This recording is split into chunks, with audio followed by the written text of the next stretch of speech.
Bom dia a todos. Vamos até Marcos, capítulo 3, como o nosso irmão Berto já disse. Esse será o texto que iremos estar a meditar nesta manhã. Enquanto vão procurando,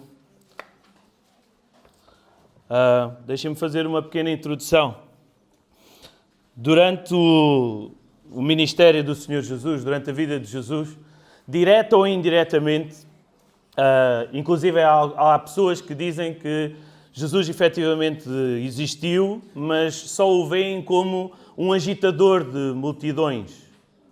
Alguém cujas palavras e cujas ações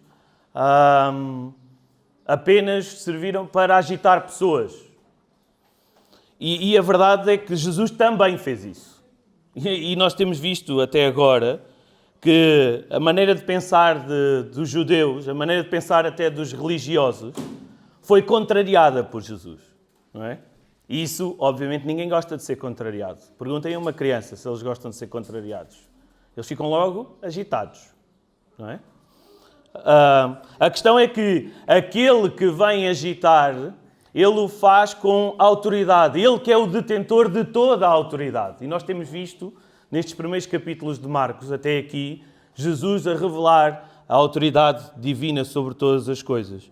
Seja pelas palavras que diz, seja pelas maravilhas, as manifestações gloriosas de poder, por exemplo, nos milagres, na cura, ou até mesmo a repreender demónios.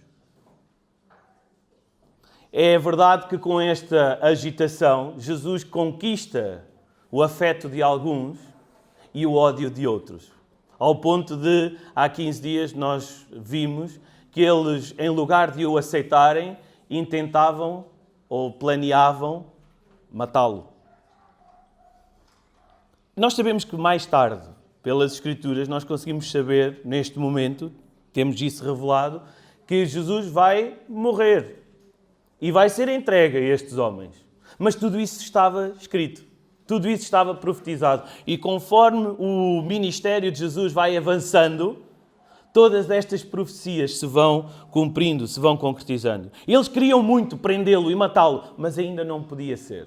Ainda não era a hora. O servo, o Filho de Deus, ainda tinha muito que fazer. Além disso, os líderes religiosos, eles também eram astutos, não é? Eles eram espertinhos. E eles percebiam que a multidão que se juntava e que seguia Jesus, que crescia a olhos vistos, qualquer coisa que eles fizessem a este que era seguido, era como dar um tiro nos dois pés. Ou seja, o povo iria-se rebelar, voltar-se contra aqueles que os lideravam, não é?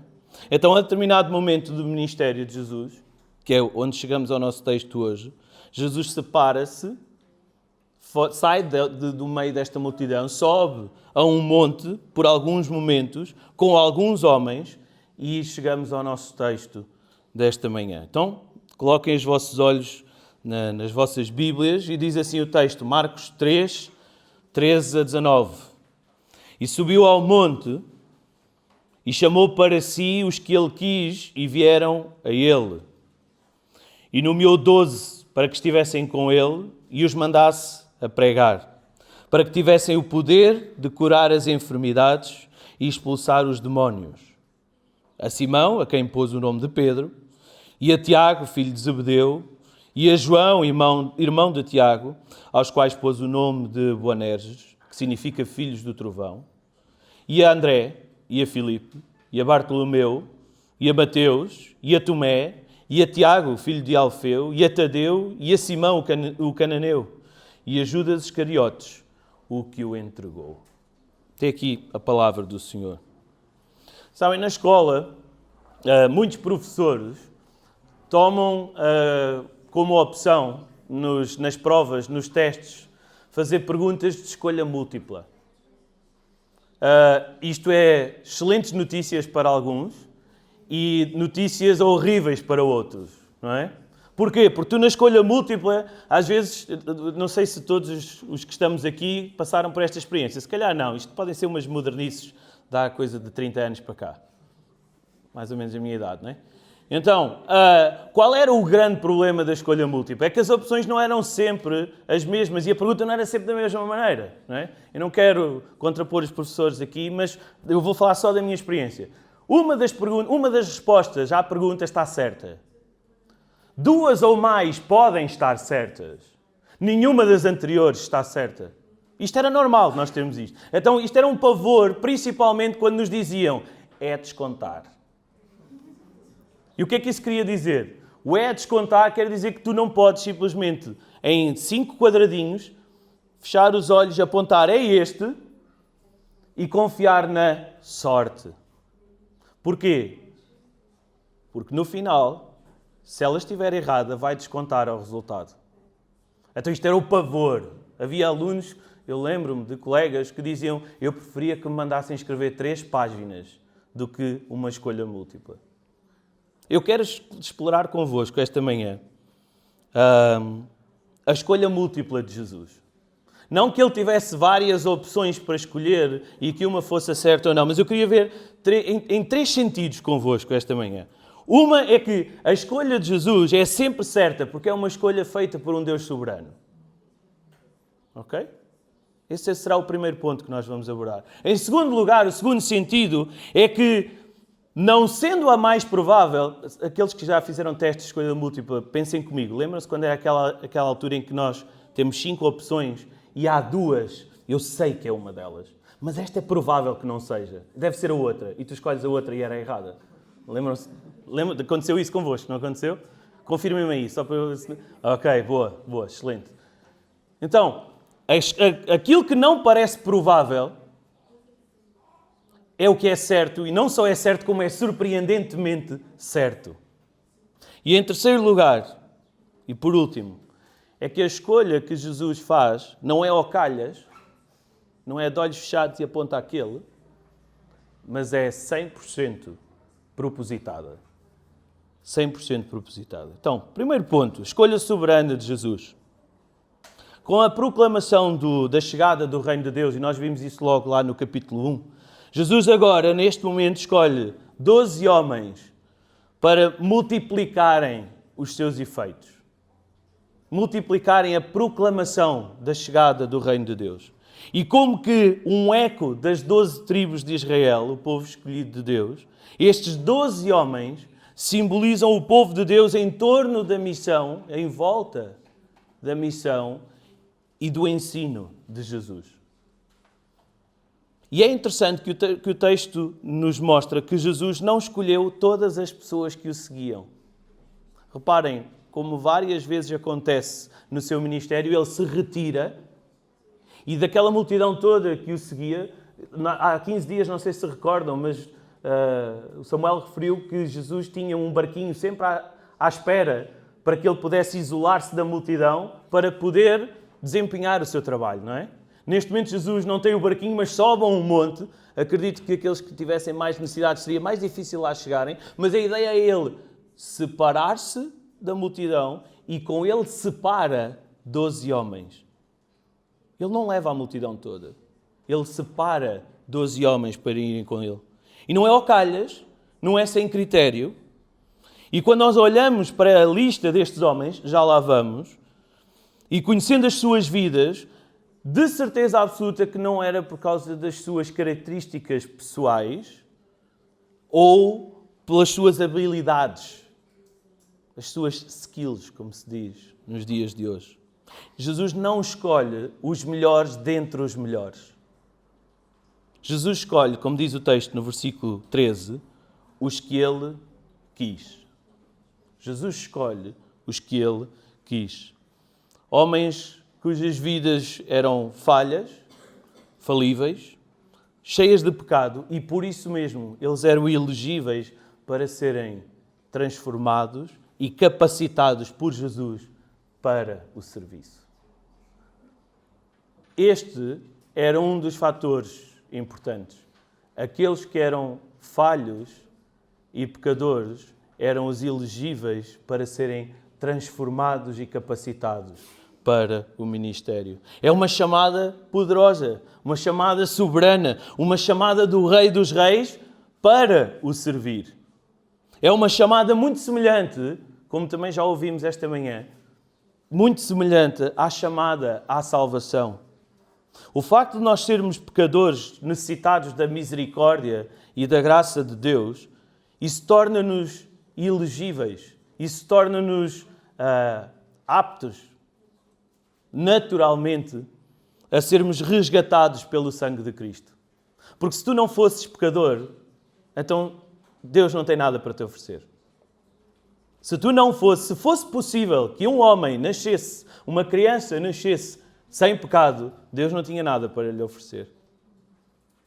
Mas em Jesus, por causa do teu pecado, Deus te oferece a salvação. É Ele, pelo seu muito amor, que nos chama e nos constrange pelo Espírito Santo a virmos a Ele. É Ele que nos chama para, olhando quem nós somos e olhando a perfeição e a soberania de Deus e a santidade de Deus, a pureza de Deus, e faz-te pensar como tu estás tão longe disso. E de estares tão longe disso, tu te prostras perante o Senhor e pedes perdão. E pedes para que Ele seja o teu Salvador. Essa salvação, só Ele tem poder para conceder. Porque o alto preço a pagar não é alcançável por nós. Nós não podemos fazer nada para pagar a nossa salvação. Mas damos graças a Deus, como celebramos, como recordamos hoje, que nós não precisamos de pagar nada. Jesus pagou tudo. E essa é a salvação que Ele te chama a receber. Essa é a salvação que Ele te chama quando Ele diz, para a qual te chama, quando Ele diz que o tempo está cumprido, o reino de Deus está próximo. Arrependei-vos e crede nas boas novas, crede no Evangelho, crede em Jesus. Ele está a chamar-te por causa dos teus pecados. Ele está a chamar-te ao arrependimento. Por isso, quando tu ouves a voz de Deus, não endureças o teu coração. Se Deus te chama hoje através da sua palavra, ouve a sua voz, porque amanhã pode ser muito tarde. Tu vens a Cristo porque Ele te chama, porque Ele te quer tornar limpo, santo, irrepreensível diante dEle, como nós lemos hoje de manhã, já em Efésios. Porque Ele te quer trazer da morte para a vida nele. Então, quando tu ouves a voz de Deus a chamar-te, coloca o teu coração nessa voz e procura conhecer mais. Voltando ao nosso texto, eu gostava que nós investíssemos algum tempo a ver quem eram estes homens. Alguns breves momentos a perceber quem eram estes homens. Porque um dos problemas que a humanidade muitas vezes tem é achar-se demais, o homem acha-se demais, ou então acha-se de menos. Eu não sou merecedor, eu não tenho capacidades para, eu não sou isto ou aquilo. Então, como nós vimos, e entramos no nosso segundo ponto, a escolha de Jesus é surpreendente e totalmente improvável. Como nós vimos, cada um dos 12 foi escolhido a dedo. Jesus leva para o monte de toda aquela multidão 12 homens que Ele escolhe, que Ele separa, que Ele quis em sua divina sabedoria. E até nesta convocatória, Jesus revela a sua autoridade quando escolhe homens totalmente improváveis e totalmente heterogéneos. Alguns deles tinham todos os motivos, como já vamos ver, para se baterem, para guerrearem uns com os outros. Mas o que é certo é que estes 12 homens mudam o rumo da história, continuando o ministério que Jesus lhes concedeu após a sua ascensão à glória. Estes 12 homens foram o início de uma multiplicação de remidos, dos quais nós somos beneficiários e fomos o alvo. E muitos mais através de nós. Então vamos ver algumas das características destes homens. Alguns deles representavam as pessoas mais humildes da sociedade, a classe trabalhadora. Se calhar alguns deles até iletrados, analfabetos, pessoas simples. Ora, quando uma empresa está a fazer recrutamento, por norma, estes não são as pessoas que são escolhidas, não é? Porquê? Hoje em dia nós sabemos que quando tu te candidatas a uma empresa, qual é a primeira coisa que eles pedem? Um currículo, não é?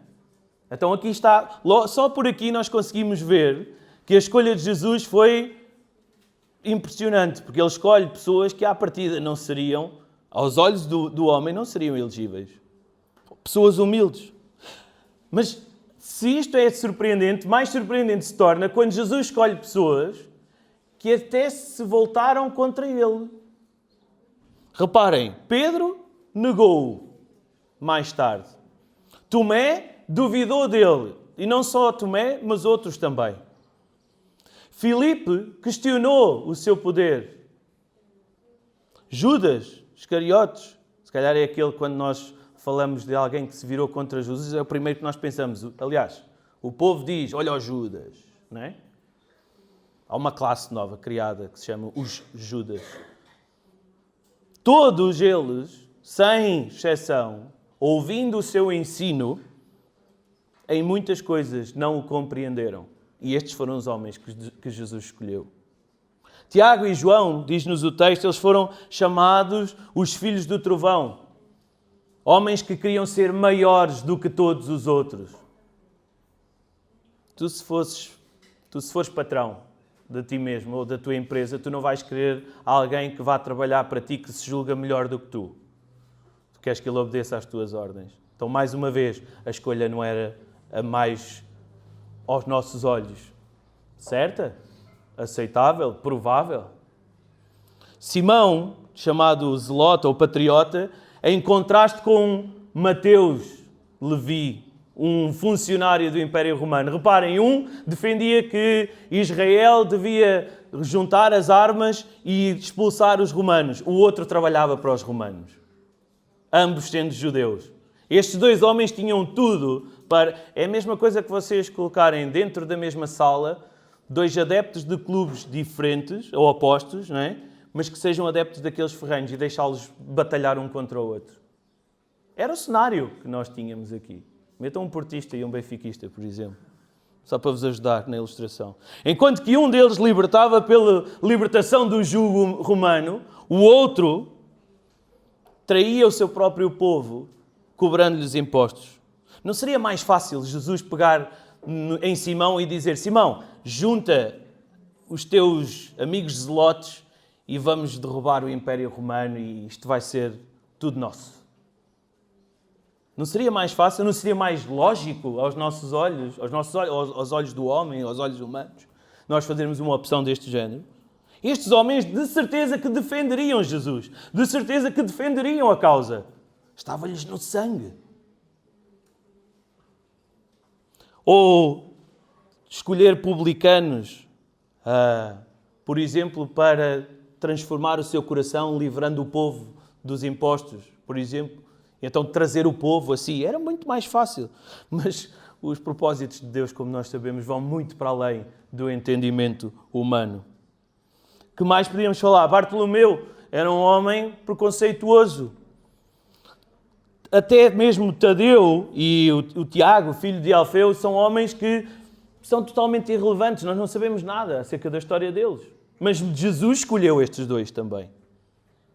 Reparem, Jesus escolhe estes 12 homens não porque eles eram os maiores, não porque eram os melhores, não porque eram os mais bonitos, não porque eram os mais disponíveis, não por causa das suas capacidades, não por causa das suas qualidades ou mais-valias. Cada um deles, independentemente de quem eram, estiveram com Jesus, foram chamados por Jesus para estarem com Jesus, aprenderem de Jesus, conhecerem Jesus e, por consequência, conhecerem Deus Pai, a quem Jesus anunciava, quem Jesus mostrava. Havia uma missão geral, um propósito mais específico e propositado, perdoem-me a redundância, para cada um destes homens. Cada um deles tinha uma missão específica a cumprir. E com esta proximidade que eles tiveram de Jesus, ao serem escolhidos para pertencer ao grupo, ao núcleo mais íntimo de Jesus, eles foram capacitados para a boa obra. Sabem, nem todos os homens, e destes 12 nós temos um reflexo disso, nem toda a gente é escolhida para escrever cartas. Nem toda a gente é escolhida para falar a multidões. Nem toda a gente é escolhida para abrir igrejas. Nem toda a gente é escolhida para expulsar demónios. Nem toda a gente é escolhida para ser conhecido. Mas todos são escolhidos com um propósito. Todos os que são escolhidos com um propósito, Deus os capacita para esse mesmo propósito, para os servirem. Homens e mulheres limitados, Deus transforma em grandes instrumentos para mudar o mundo. A homens e mulheres limitados, Deus transforma em grandes instrumentos para mudar o mundo. Então, todos os filhos de Deus, todos, sem exceção, são chamados ao serviço. Para fazermos todos a mesma coisa? Não. Não. Mas todos para aprendermos do Mestre e sermos capacitados pelo Mestre. Se não há em nosso coração, e nós que somos filhos de Deus, o desejo de o servir, então nós não reconhecemos a sua soberania sobre todas as coisas. Nós não reconhecemos como Ele nos pode capacitar para o serviço. Tu não tens um desejo ardente de servir o teu Senhor, então se calhar tu tens o conhecimento de que Ele te salvou, mas não compreendes ao certo o que é que isso quer dizer. Porque tu farias tudo por tudo para mostrar a tua gratidão.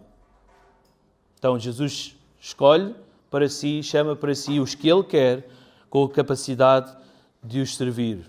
De que forma? E então entramos no terceiro e último ponto. A escolha propositada de Jesus. Jesus não escolhe estes homens simplesmente para dizer assim: Simão, André, Bartolomeu, Judas, vão descer este monte e vão pregar que o reino de Deus chegou. Não.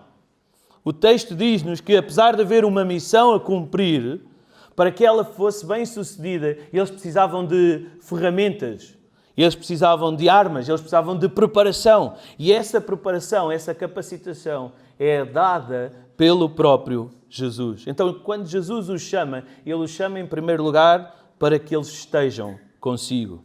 Diz o versículo 14, nomeou os 12 para que estivessem com Ele. Há uma ideia de proximidade, para que eles possam aprender com o Mestre, serem íntimos do Mestre, verem, ouvirem, sentirem, tocarem, experimentarem aquilo que Jesus tinha para fazer e para lhes dar. Só assim mais tarde, se eles tivessem esta experiência com Jesus, eles conseguiriam dizer aquilo que nós vimos, aquilo que nós ouvimos, isso nós falamos, isso nós testificamos. Em segundo lugar, Jesus chama os 12 para depois os enviar. Primeiro para estarem com Ele, primeiro para os capacitar, primeiro para eles o conhecerem e conhecerem o Evangelho, reconhecerem-no como o Rei que vem para salvar o seu povo, mas depois para os enviar. Para os mandar aos leões, para os mandar a pregar às multidões, para expulsarem os demónios. E para isso, eles precisavam da autoridade e de poder que era dada pelo próprio Jesus. Mais tarde, Jesus vem a dizer, toda a autoridade me é dada. E Jesus os envia logo de seguida. Está a passar essa autoridade para eles. E que quão grande obra estes homens não fizeram. Eles precisavam de aprender diretamente da autoridade do Mestre, para serem, através das suas lições e poder divino, revestidos da autoridade sobre aqueles que viriam a ouvi-los. E mais ninguém poderia dar-lhes este poder, mais ninguém podia dar-lhes esta autoridade, mais ninguém podia capacitá-los para completar uma missão tão tremenda como ser embaixadores de Deus, o Deus Todo-Poderoso.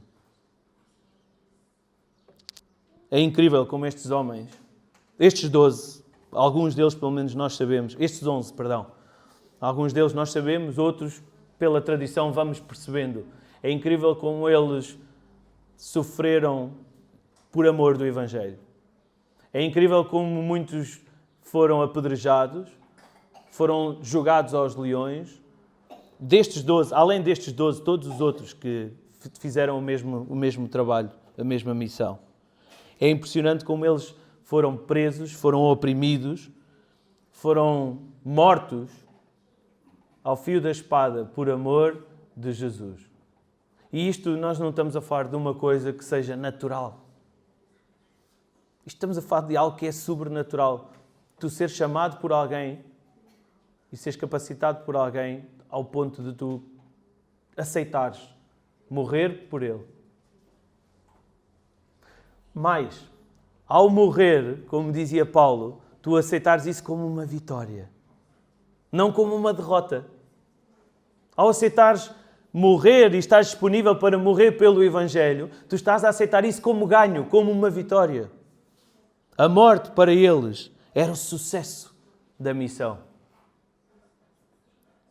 O Deus do impossível e do improvável é o Deus que pode tornar todas as coisas possíveis e prováveis, até mesmo dispor um homem, uma mulher ao serviço, ao ponto de ele aceitar morrer pela causa do Evangelho.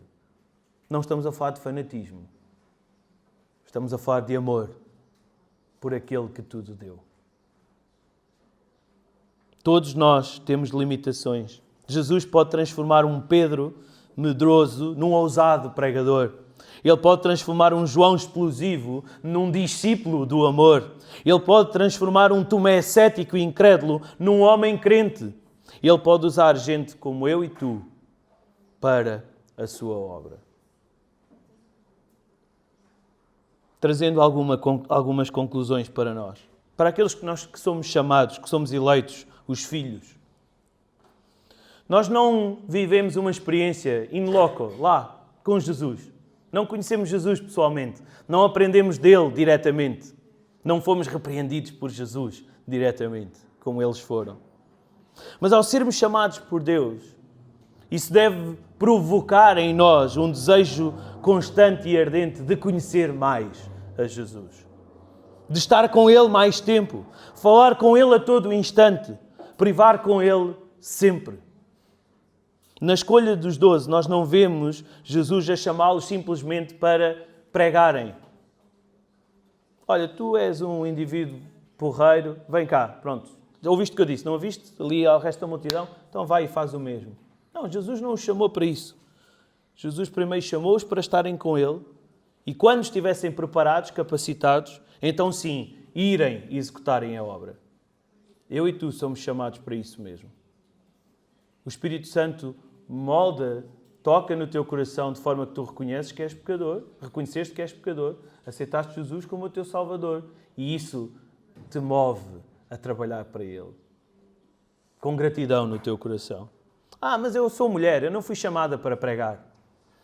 Eu sou uma criança, eu ainda não sei tudo. Vocês falam de coisas que eu não conheço. Eu tenho vergonha, eu não sei falar. Eu não conheço tudo da Bíblia, como é que eu vou falar daquelas coisas que eu não conheço? No meu trabalho, não me deixam falar daquilo em que eu creio. Todos nós somos importantes na obra de Deus. Homens, mulheres, mais novos, mais velhos. Isso não importa. A música que nós cantamos das crianças logo no início diz que Jesus chamou a 12 para o ajudar e depois mais à frente chamou a mais alguém, eu sou o seu ajudante, vem tu também. É um desafio a todos nós. Tu és importante na obra de Deus. Se tu foste chamado para uma missão.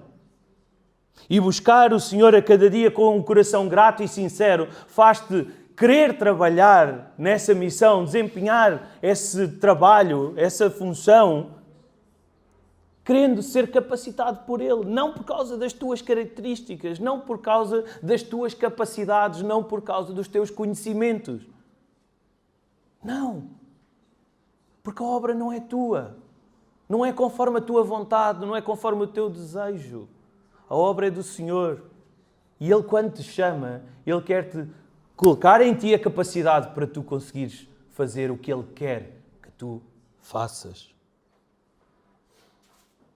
Apesar de tu não teres estado pessoalmente com o Senhor Jesus, face a face, tu és chamado à fé para viver mediante essa mesma fé, partilhando e proclamando a razão dessa mesma fé. Essa é a tua missão. sejas tu quem fores, estejas tu onde estiveres. A escolha de cada um de nós resultará na multiplicação daqueles que crerão em Jesus. Nós somos chamados para pregarmos o Evangelho, para que muitos outros venham a conhecer Jesus. Essa é a missão do Filho de Deus, essa é a missão da Igreja, que é preparada, liderada e potenciada pelo Mestre em pessoa. E Ele prometeu ser sempre connosco. Por isso isto são boas notícias. Mesmo que aquilo que te esteja à espera é a rejeição, a prisão ou a opressão, a morte até, não sabemos. Jesus prometeu estar connosco até ao fim dos tempos e prometeu que nos levaria com Ele para reinarmos com Ele para todo o sempre. Essa é a maior certeza que tu te podes agarrar. Então, aceita a missão. Alguém dizia que sem a missão uma igreja não é uma igreja, é apenas um grupo de cristãos desobedientes que se encontram e convivem. Sem uma missão, uma igreja não é uma igreja, é apenas um grupo de cristãos desobedientes que se encontram e convivem. Nós somos chamados para o reino, para trabalharmos com o Rei, sob a orientação soberana do Rei dos Reis e Senhor dos Senhores. Que assim seja. Mas para aqueles que ainda não conhecem aquele que está a chamar, para aqueles que não conhecem Jesus, sem uma missão, a tua vida pode se assemelhar a uma estrada, numa noite escura, uma linha reta, e tu caminhas sempre, sem parar. Tu não vês nada, tu não sabes para onde vais, não sabes o caminho, não sabes o fim dessa estrada. E tu andas, e andas, e andas, e andas, e andas. Sozinho. Sozinho. O que vai acabar por acontecer é que tu, confiando nas tuas forças e caminhando essa estrada sem fim, vais chegar a um determinado dia em que tu vais ficar cansado, vais ficar desiludido, vais te sentir desamparado. Mas quando tu ouves falar de Jesus, essa estrada tem um fim. E tu consegues ver esse fim. Tens esperança em alcançar esse fim, esse objetivo. Porque Ele te é prometido. É vida.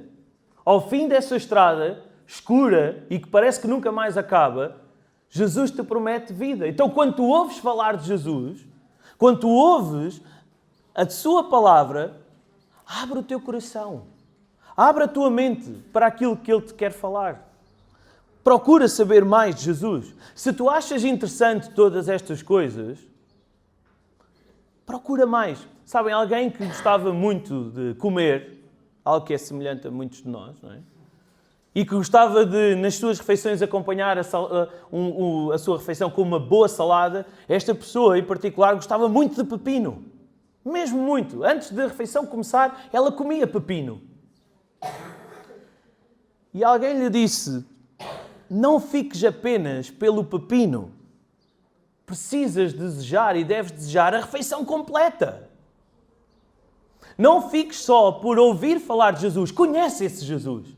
Procura esse Jesus. Procura saber mais. Não fiques só pelo pepino. O pepino é bom. Para quem gosta. Eu gosto. Mas a refeição completa é muito melhor.